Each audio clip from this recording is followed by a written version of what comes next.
Hello everyone. Today we are going to start the first topic of PGT and PGT course, that is forms of literature. Okay, so that is a very common topic in literature about which the students are very confused. They actually don't understand what are the various forms of literature, but it used to come in all the syllabuses of TGT and PGT that what is literature. We should all know what is literature, how many forms of writing in a literature. तो इन चीज़ों पे हमें बहुत ज़्यादा focus करना है, और ये एक बहुत बेसिक सी चीज़ है कि कितनी फॉर्म्स होती हैं लिटरेचर की, कितनी फॉर्म्स होती हैं लिटरेचर में राइटिंग की, क्योंकि ये फर्दर आपके रिसर्चेस के भी टॉपिक बनते हैं, ये फर्दर आपकी स्टडीज़ के भी टॉपिक बनते हैं जो टीजीटी के स्टूडेंट हैं। आज नहीं तो कल अगर वो अपने मास्टर्स में जाएंगे तब भी आपको इन सारी चीज़ों के ऊपर ध्यान देना होगा। अगर आप अपने मास्टर्स के साथ इन चीज़ों को ध्यान में रखते हैं, क्योंकि आपके एग्जाम के अंदर सबसे पहला टॉपिक यही है, फॉर्म्स ऑफ लिटरेचर। तो obviously we have to focus what are the various forms of literature, what we use to call forms in literary language. में फॉर्म्स को हम क्या बोलते हैं? जॉनर्स। बेसिकली हम फॉर्म्स को क्या बोलते हैं? जॉनर, दैट इज जॉनरे और genre, genres of literature, various types, various forms of literature in which a person used to write. कितने forms होते हैं? First or most famous form, first form of literature which was introduced as a writing, or we can say the first form of literature to be written. हम अगर ancient time से अब तक देखते हैं तो सबसे पहला लिटरेरी फॉर्म क्या था? सबसे पहले लिटरेचर कौन सी फॉर्म में लिखा जाता था? That is poetry. तो हम सबसे पहले देखेंगे जो भी लिटरेचर की बिगनिंग हुई है, इधर इट्स इंडियन लिटरेचर, इधर इट्स ब्रिटिश लिटरेचर, इधर इट्स ग्रीक लिटरेचर, वेस्टर्न या ईस्टर्न, दोनों ही वर्ल्ड में अगर एक लिटरेचर लिखना स्टार्ट हुआ है तो वो कौन सी फॉर्म में लिखना स्टार्ट हुआ था? पोइट्री फॉर्म में। First genre is poetry. Poetry को बेसिकली हम किस तरीके से रिकॉग्नाइज करेंगे, कैसे पहचानते हैं कि वो पोइट्री है? That should be in rhythm, that should follow some rules, it should be written in some iambic or some other meters should be follow, rhythm should be follow, other norms should be follow, that is a diction, language इसकी particular होती है form के हिसाब से। तो poetry के अंदर further forms कितने हैं? 10 बेसिक फॉर्म्स हैं पोइट्री के, जिसमें आपका फर्स्ट किया जाता है sonnet. Sonnet is the smallest of all the poetry, जो कहाँ पे ग्रो हुई? Italy. It begins in Italy. It's a 14 line poem, सबसे शॉर्ट पोएम होती है, जिसको हम दो पार्ट में डिवाइड करते हैं। First is problem and second part is solution. ये 14 लाइन 8 और 6 के आइडियली दो सेक्शंस में डिवाइड होती है, जिसको हम दो पार्ट ही मानते हैं। First part deals with octet, that is 8 line part use to deal with problem, 6 line part use to deal with solution, sestet. ठीक है, बट अगर हम इंग्लिश लिटरेचर में आते हैं तो शेक्सपियर ने इसको थोड़ा चेंज कर दिया। कैसे चेंज कर दिया? उन्होंने इसको कैसे करा? 12 lines and 2 lines, that is 3 quartets and 1 couplet. उन्होंने क्या करा? 3 क्वार्टेट्स के अंदर प्रॉब्लम को डिस्कस करा, 2 लाइन में solution, that is couplet, that is what we use to call the Shakespearean couplet, concluding couplet, जिसमें उन्होंने सोल्यूशन दिया। तो that is sonnet. First is sonnet. Second आता है ode. Ode actually had a beginning in Roman period. Roman period में इसको begin किया गया था, इसको रिकॉग्नाइज किया गया था, इसको डेवलप किया गया था, and this is basically developed as a dance, जिसमें किसी भी एक पर्टिकुलर चीज़ को लेके सेलिब्रेट किया जाता है, और उसी के लिए उसी चीज़ को एड्रेस करते हुए एक सॉन्ग क्रिएट किया जाता था, जिसको किसी भी म्यूजिकल इंस्ट्रूमेंट के साथ प्ले कर सकते थे और डांस कर सकते थे for a stage performance, that is ode. Third is tragic poems. Tragic poems are the poems which had a tragic end, जिनका एंड में ये दिखाया जाए कि जो मेन प्रोटैगनिस्ट है उसके अंदर, मेन जो हीरो है उसके अंदर, उसकी डेथ हो गई है या उसके साथ कोई ट्रेजिक इंसिडेंट हुआ है, उसके साथ वो खत्म हो रही है, that is tragic poem which has a bad ending, which has a tragic ending, that is tragic poem. Now comic poem doesn't mean कि पोएट्री कॉमिकल हो, बट इसके अंदर क्या होता है, कॉमिकल पोएम मीन्स कि that deals with the day-to-day life concept, जिसमें nothing bad has happened. Someone is listening to the poem for the purpose of joy, for the purpose of happiness. That is comic poem. Okay, it used to deal with some flaws and follies of human. It used to deal with some problem, social problem, in a jolly way, in a happy way, or you can say in a comic way. Okay, that is comic poem. Next is satire. Satire sometime can be comic. Satire में हम एक social problem को serious mode पे discuss करते हैं, but इस serious mode के अंदर हम लोग क्या करेंगे, इस चीज़ को एक satirical way, मतलब एक comment करना किसी के ऊपर, किसी को ये बताना कि yes this is bad. That can be direct, that can be indirect. तो satirical poems बोलते हैं. Satirical poems को जब हम indirectly बताएंगे तो उसे comical way में भी बता सकते हैं. हम किसी को इस तरीके से भी बता सकते हैं कि no no this is bad and this is the solution. That both ways comes in satirical poem. Next is lyric. What is lyric? Lyric is a poem which is long, which can be sung with only one instrument named lyre. वो lawyer के साथ ही सिंग की जाएगी. इसमें केवल एक single emotion को deal किया जाता है. It's a long poem and it's a responsibility of a poet to that he should deal only with one emotion, one time only one emotion, not like even sonnet पहले problem की बात कर रहा है फिर solution की. No, he should be static with the emotion. Next is epic. Epic is the most prominent genre of poetry. Epic is the most important or the first genre of poetry. That is epic. Epic मतलब महाकाव्य, महागाथा. For example अगर हम Indian literature में इसको देखेंगे, Mahabharat, Ramayan are epic. अगर हम western में देखते हैं, इलियड, ओडिसी आर एपिक. हम ब्रिटिश लिटरेचर में देखते हैं, बियरवुल्फ इज द फर्स्ट एपिक. उसके बाद कई सारे रखे गए हैं, लाइक मिल्टन ने लिखा है पैराडाइज लॉस्ट. ये सब आपके एपिक फॉर्म में है. इसका एक ही रूल होता है, that epic should be return in blank versus. That is epic. Next is pastoral poetries. Pastoral poetries को हम रोमांटिक पोइट्रीज भी बोल सकते हैं. इनको हम कॉमन मैन्स पोइट्री भी बोल सकते हैं, बिकॉज द टॉपिक और the characters in a pastoral poetry are common. Like common people are there, shepherds, farmers are there, their songs, their love stories are here. That is pastoral poetry. Okay, pastures, hilly scenes, songs around the pastures, their love songs, their songs of betrayal, songs of sadness like reunion, when they got separated. उस तरीके के जो भी songs होंगे वो सब pastoral poetry में आ जाते हैं. Now elegy. What is elegy?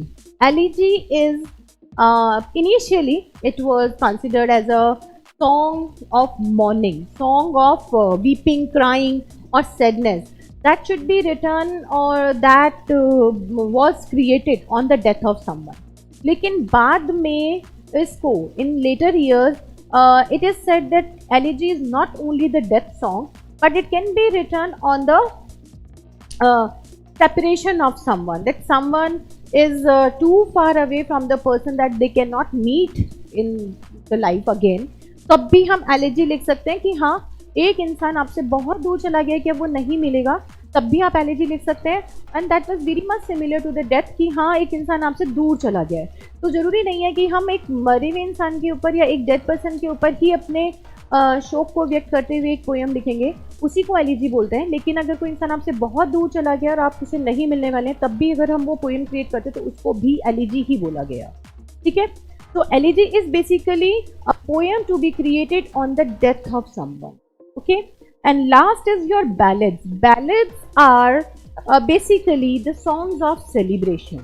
Any moment, any occasion to be celebrated, that should be a lot of music, dancing, beats, but the formation is ideal ballad format, which we used to see in our Bollywood, especially like 3 quatrains and one paragraph is there, that is the introductory paragraph, which is a refrain जो बार बार वहाँ पे आ रहा है, 2 line या 3 line की वो reference है जो हर क्वार्ट्रेन 4 लाइन के पैराग्राफ 5 लाइन के पैराग्राफ के बाद रिपीट हो रहा है, दैट इज बैलेड, जिसके अंदर एक जो इंट्रोडक्टरी इमोशन है उसको हम बार बार इंट्रोड्यूस करके लास्ट तक लेके जाते हैं, that is ballad. It can be most of the time it has to be in a celebrated mood, लेकिन अगर वो किसी और इमोशन को भी रिप्रेजेंट करता है विद लॉट्स ऑफ म्यूजिक तो it can, that is ballad. ये हुए आपके पोइट्री के 10 फॉर्म, जिसके अंदर हम ट्रेजिक दिखाते हैं, जिसके अंदर हम कॉमेडी दिखाते हैं, जिसमें हम एक प्रॉब्लम को दिखाते हैं,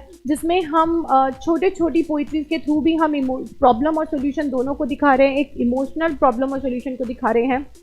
ओड के थ्रू हम किसी भी चीज़ को, किसी भी एक चीज़ को एड्रेस करते हुए उसके बारे में सारी डिटेल्स दे रहे हैं. फिर यहाँ पे एलिजी आ जाती है, सैड सॉन्ग्स भी हैं, सेलिब्रेशंस भी हैं, पेस्टोरल पोएम्स भी हैं, एपिक्स भी हैं, जिसके अंदर मेन टॉपिक जो होते हैं एपिक के वो ग्रैंड होने चाहिए, हिस्टोरिकल होने चाहिए, मिथिकल होने चाहिए. तो यहाँ पे हम हर चीज़ को कवर करते हुए उससे रिलेटेड हम पोएम्स लिख रहे हैं. That is poetry is the first and the most important, most designated, most reputed genre इसको बोलते हैं कि that is the highest of all the genre. Poetry is considered as the highest of all the genre, that is poetry. Second आपका आ जाता है drama. That is why it comes on a second position, क्योंकि जब poetries लिखी जा रही थी तो ड्रामा भी उसी सेक्शन में क्रिएट हो रहा था. किस फॉर्म में? पोइटिक फॉर्म में, but it was drama. For example अगर हम ग्रीक लिटरेचर को देखते हैं तो ग्रीक में जिस तरीके से पोइट्रीज लिखनी शुरू की थी, पोइटिक फॉर्म के ड्रामाज आ गए थे, जिनको हम क्या बोलते हैं? ब्लैंक वर्स ट्रेजेडी और कॉमेडी. अगर हम इसको इंडियन उसमें देखते हैं तो हमने जैसे रामायण या महाभारत में पढ़ा, बालकांड, सुंदरकांड, ये क्या थे? ये उस ड्रामेटिक पोयम के पार्ट्स हैं, एक्ट्स हैं, कि इस एक्ट के अंदर ये चीज़ दिखाई जाएगी, सुंदरकांड दिखाया जाएगा, इस चीज़ के अंदर बालकांड मतलब उनका बाल रूप की सारी वो दिखाई जाएगी activities. That is a dramatic presentation of poetry. तो पोइट्री के साथ साथ आपका सेकेंड फॉर्म जो मेजर फॉर्म आ जाता है वो क्या आता है लिटरेचर के अंदर? ड्रामा. ठीक है, क्योंकि इसी पोइट्रिक का स्टेज करवाना, इसी पोइट्रिक का प्रेजेंटेशन ड्रामा कहलाता है. ड्रामा कितने तरीके का होता है? ड्रामा होता है आपका 5 तरीके. How many forms? 5 सब forms of drama.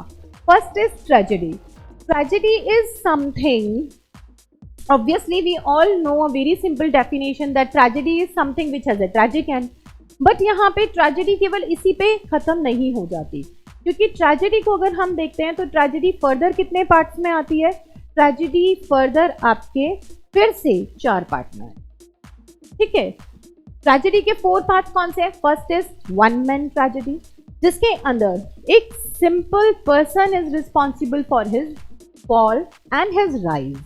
Okay, for example चाहे वो टीजीटी मतलब एक बैचलर्स का बच्चा हो, चाहे वो पीजीटी का बच्चा हो, एमए किया हुआ बच्चा हो, उसने क्रिस्टोफर मार्लो जो कि आपके विलियम शेक्सपियर के कॉन्टेम्प्रेरी राइटर हैं, उनका ड्रामा डॉक्टर फॉस्टर्स पढ़ा होगा. तो डॉक्टर फॉस्टर्स के अंदर आपने क्या देखा? डॉक्टर फॉस्टर्स एक स्लम से रिलेटेड बंदा है, एक स्लम से रिलेटेड एक कैरेक्टर है जो जिसके पेरेंट्स बहुत ज़्यादा पुअर हैं. स्लम मतलब झुग्गी झोपड़ी, वहाँ बहुत गरीब परिवार से उसने पढ़ के खुद अपने आप को डॉक्टर फॉस्टर्स, ही अचीव्ड 6 डॉक्टरल डिग्रीज. उसने 6 चीज़ों के अंदर डॉक्टरल डिग्री ली और उसके बाद he became something, he become very famous person. But उसकी ज़ील वहाँ ख़त्म नहीं हुई और इसलिए क्या हुआ? उसकी greed for achievement, his greed for getting knowledge, वो कहीं ख़त्म नहीं होती. तो उस चीज़ को बनाए रखने के लिए उसने क्या करा? उसने और नॉलेज लेनी चाहिए. He wanted to be a living god on earth. तो he went for necromancy, that is black magic के लिए गया. और वो वहाँ पे क्या शुरू हुआ? उसका डाउनफॉल. यहाँ पे कोई फीमेल कैरेक्टर, कोई और मेल कैरेक्टर नहीं है जिसने उसको इस चीज़ के लिए प्रवोक किया हो, जिसने उसको और इग्नाइट करा हो कि नहीं आप जाओ, आपको ये चीज़ करनी चाहिए. He himself was responsible for his rise because he achieved a lot of education, he achieved a lot of knowledge, and thereafter he himself is responsible for his fall because he he is responsible. He ignite himself for gaining more knowledge. He was boosted himself for gaining more knowledge. उसने खुद अपने आप से अपने आप को provoke किया to go for necromancy, that is black magic. उसके लिए क्यों? क्योंकि he wanted to rule the world, that was his aim. तो एक गलत एम की वजह से he faced his doom was there, the god of hell came and took his soul. ये सब क्यों हुआ? क्योंकि one man tragedy, he himself was responsible for it. Second tragedy आ जाती है आपकी रिवेंज ट्रेजेडी, जो बहुत ही कॉमनली सबने हैमलेट पढ़ा है, आपका ऑथेलो पढ़ा है, ये सब क्या है? ये रिवेंज ट्रेजेडीज है। तो रिवेंज ट्रेजेडी के अंदर क्या आ जाता है? रिवेंज ट्रेजेडी के अंदर आ जाता है जब एक कैरेक्टर तो के साथ कुछ ऐसा हो जाता है कि वो उस चीज़ का रिवेंज, बदला लेने के लिए एक इस तरीके की एक्टिविटीज़ में चला जाए कि वो अल्टीमेटली खुद भी हर्ट हो जाए, उसकी डेथ हो जाए। तो उसे हम क्या बोलते हैं? Revenge tragedy. की ड्यूरिंग हिज रिवेंज और in the act of taking revenge he died, that is revenge tragedy. In the process of taking revenge he himself died, the protagonist died, the hero died, that is revenge tragedy. तो यहाँ पे दो types of tragedy मैंने आपको बताई, one man tragedy and revenge tragedy. अब third type of tragedy यहाँ पे कौन सी आ जाती है? आपकी macabre. macabre क्या होते हैं? मैकेबर वो ट्रेजेडी होती है जिसके अंदर सुपर नेचुरल एलिमेंट्स का बहुत ज़्यादा इन्फ्लुएंस होता है या इफेक्ट होता है। इसका एग्जाम्पल आपका क्या आ जाएगा? मैकबेथ। इसका एग्जाम्पल क्या आ जाएगा? आपका डचेस ऑफ माल्फी। उसमें क्या आ जाता है? बहुत सारे सुपर नेचुरल एलिमेंट है, अनयूजुअल और अननेसेसरी मर्डर्स हैं जिनकी ज़रूरत नहीं है, उनको भी मार दिया गया है just to satisfy your soul. तो वो वहाँ पे क्या कर रहे हैं? वो वहाँ पे केवल उस कैरेक्टर के सपोर्ट में आ रहे हैं, उस कैरेक्टर को आगे ले जाने के लिए, उसके एम्बिशन को उसको दिलाने के लिए क्या कर रहे हैं? अननेसेसरी मर्डर्स किए जा रहे हैं। तो मैकेबर के अंदर role of supernatural element and second वहाँ पे क्या जाता है? Excessive bloodshed. जैसे मैकबेथ के अंदर ओपनिंग कहाँ हुई? वॉरफील्ड, ब्लडशेड। सेकेंड सीन वहाँ पे क्या आ जाता है? Three witches, that is super natural element. Third उसमें क्या आ जाता है? उसकी विक्ट्री, प्रोफेसी का एग्जीक्यूशन। फिर उसके बाद क्या था? प्लानिंग ऑफ किंग्स मर्डर, फिर से मर्डर आ गया।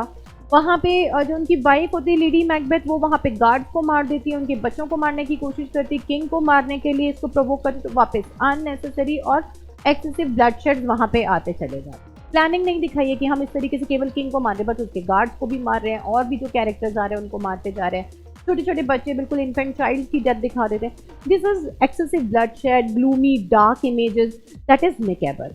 अब आता है आपका fourth tragedy. Fourth tragedy is basically comic tragedy. Comic tragedy क्या होती है? जो कि स्टार्टिंग में अगर हम देखते हैं, that Jenner was developed by Shakespeare itself, इसलिए इसको एक मेन जैनर की तरह लिया गया है। इसमें क्या होता है?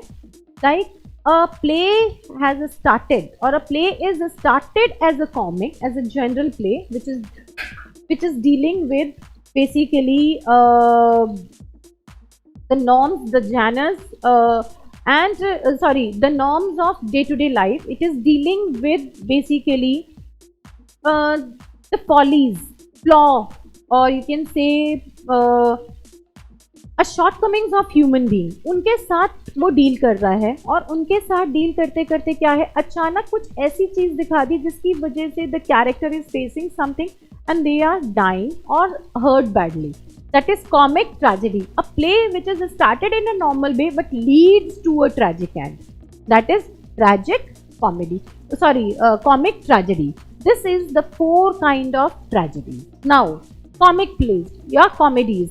कॉमेडीज क्या होती हैं? Which started in a general way, which goes in a general way, which deals with the follies और faults of human life, which shows a characteral flaw in a prominent thing. एक character, central character ऐसा होगा, या तो वो बहुत foolish होगा या उसके अंदर कोई ऐसा फ्लॉ होगा जिसको कि उन्होंने वहाँ पे प्रोमिनेंटली दिखाया होगा, जिसकी वजह से क्या हो रहा होगा?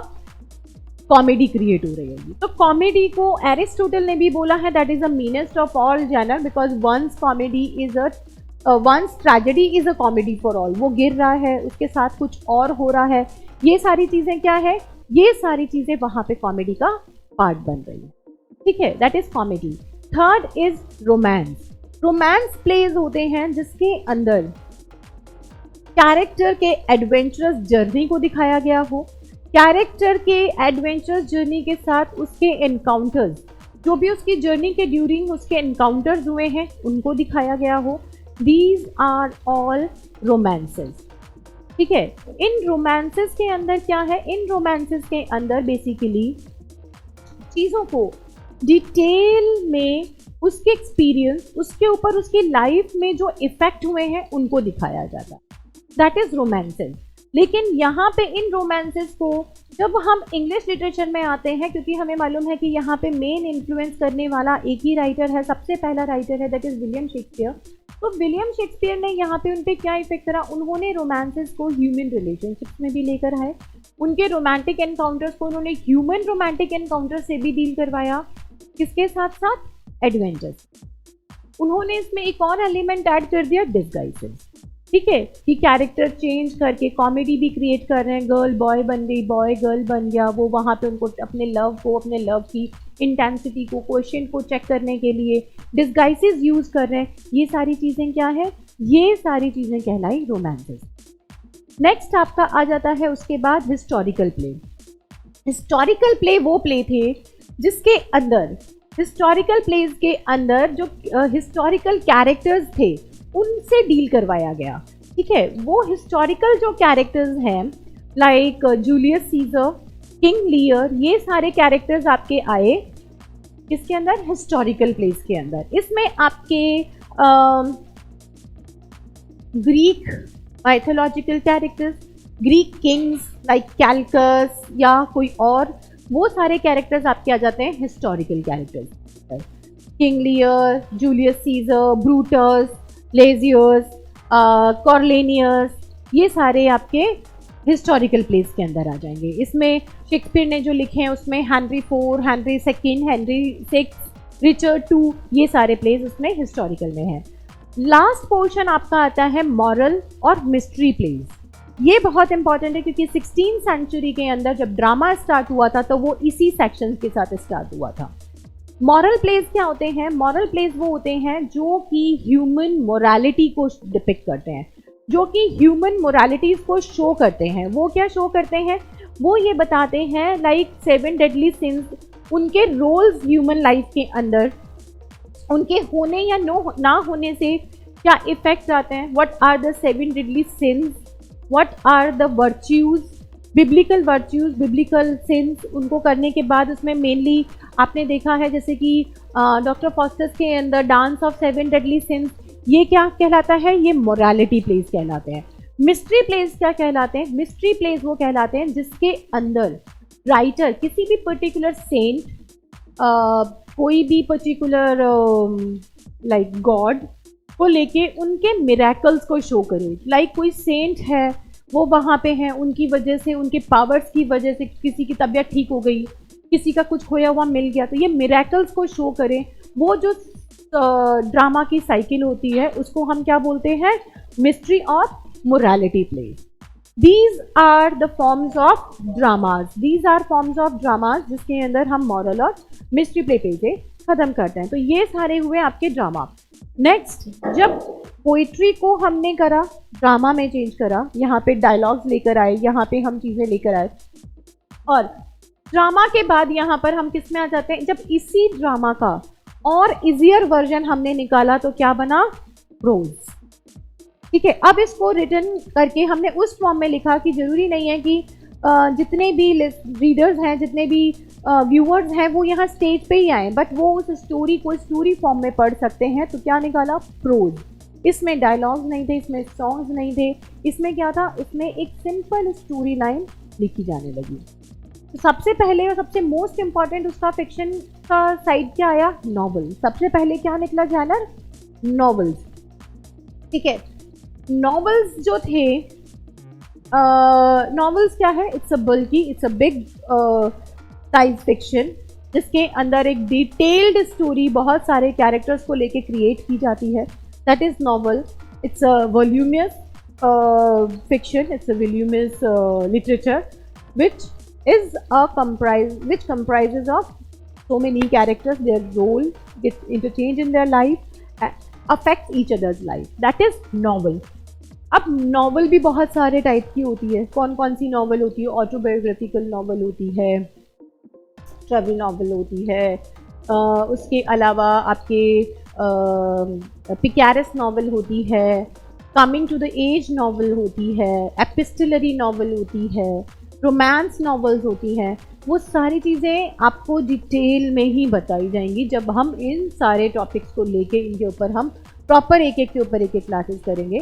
तब आपको इन सारी चीज़ों के बारे में बताऊंगी कि नॉवेल्स के कितने साइड्स होते हैं, नॉवल उन सब की कैरेक्टरिस्टिक क्या होगी, coming of the age novel क्या होता है, एपिस्टलरी नॉवल क्या होता है, बिकैरस नॉवल क्या होता है, पिक्चरस नॉवल क्या होता है. ठीक है, ये सारी लगभग 10 टाइप की नॉवेल्स होती हैं, हम उनको भी डिटेल में डिस्कस करेंगे. Along with that second most important सब जॉनर या सब form of fiction is short story. Short story में चिल्ड्रन स्टोरी आ जाएगी, जनरल स्टोरीज आती हैं जो कि